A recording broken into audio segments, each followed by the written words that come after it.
Alright, and hello. Okay, over the weekend, I have decided. Okay, I've been working on something that's gotten me really excited. Procedural generation. I'm. I've been working on a little sort of test demo where I procedurally generate levels using walkers, which is basically is if any of you guys have played Nuclear Throne, then that's what that uses. It's very nice. It can be used to create very nice sort of natural looking levels. Not sort of dungeon like, but more if you're trying to create like a desert or something. Something that's naturally formed, not structured. It actually looks very nice. I've also added a few sort of cleanups to it. Like we've got clean up walls, removes. Wait, actually no. You know what? I'll just show you it. Basically, every time I hit space, it generates a naturally generated map.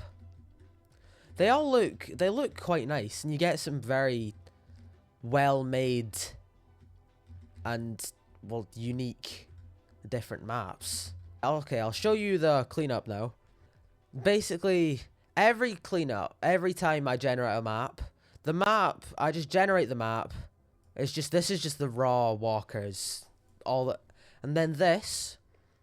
First, what it does is it cleans up the walls, makes it so it just removes walls that don't have enough neighbors. Like for example, you don't see any walls here that only have one, that are just single walls here. Only sort of islands of multiple, like this. You also, well, it just does that recursively.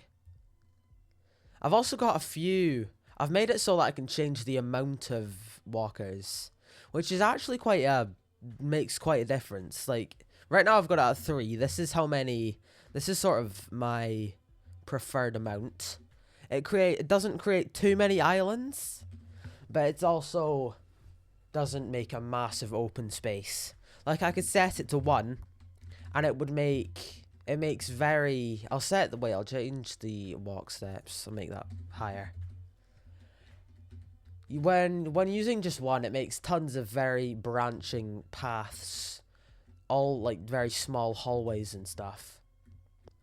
But then when I change it to something higher, it's very open, very not many small hallways and stuff. I just really, really like this sort of style of generation. I've been getting more into Nuclear Throne, which uses this style of level generation, and I've been trying to emulate it a bit, and I just really like where I've gotten with it. It looks very nice, I think. What I'm planning on doing next, I might add some actual gameplay to this.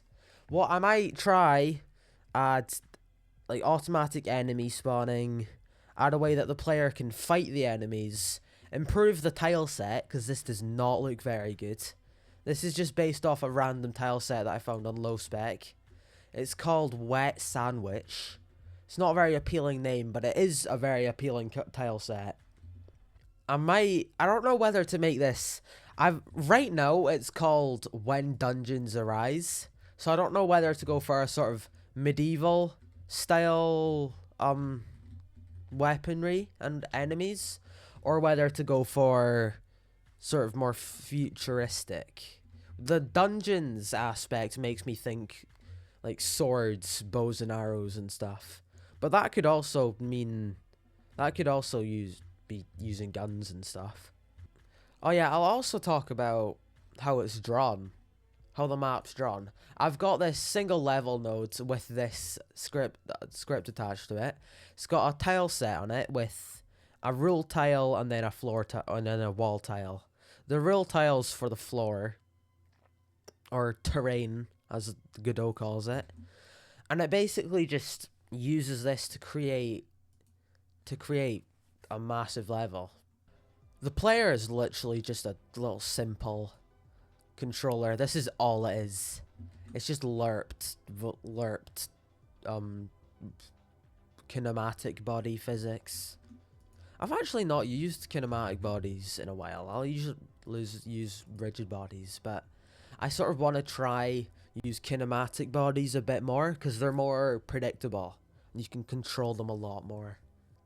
Okay, that's all I really wanted to show for this specific project.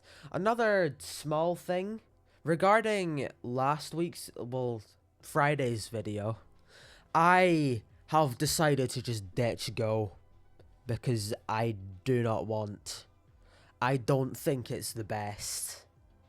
I think the main thing I hate about it is just the fact that the Go devs don't want to implement a public keyword.